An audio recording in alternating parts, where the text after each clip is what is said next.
ole hei intan liao liao gos hunting lam chop ni lovin in mit tleina te alo di theina tur in kan thiam thil tlem kan ron hmu le don cheu ni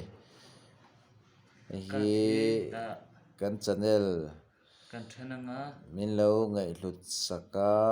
1k kan tin theina tur ta ra thei top kan chhuana ani ti mi lo hret pui don nia ka the free choice ani vange idu ber hi la chok the ka du ber kala chok mo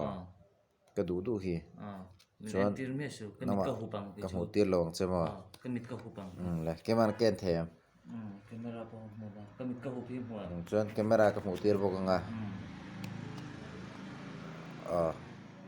ta hanin a khup jang da de ro khoya ta hian le khan ai khata lo ka le mo pangai ro le ka da to a to a chuanin i khup nu khanin ka thi he kan thun anga ke en mi lo ta kan thun anga chuanin thing kan tang he chuanin i heta hianin ka tho hi ka da thla cha chara nangman i du huna stop pi lo tianga ka da thla cha i du hun huna ni mai chu i du hun huna a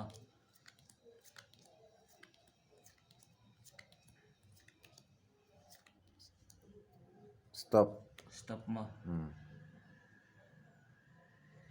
tahin mo stop diken lai khan stop stop 7 na stop ta ni aris kido 7 na stop ta ni chuanin ikat kha kan du na bera kan thun ta ni kha ikat kha kan thelo ta ni kan thelo wa chu hei pasari nia chung ka thi kan count down ang pasaria adinga ding don lo chu ka chung lo risky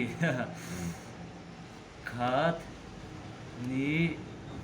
thum li nga ru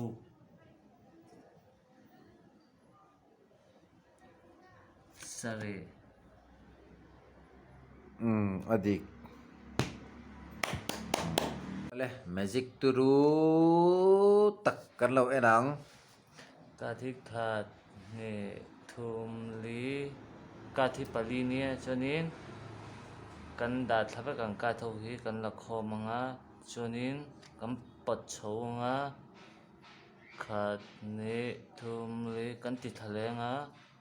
khat ni thum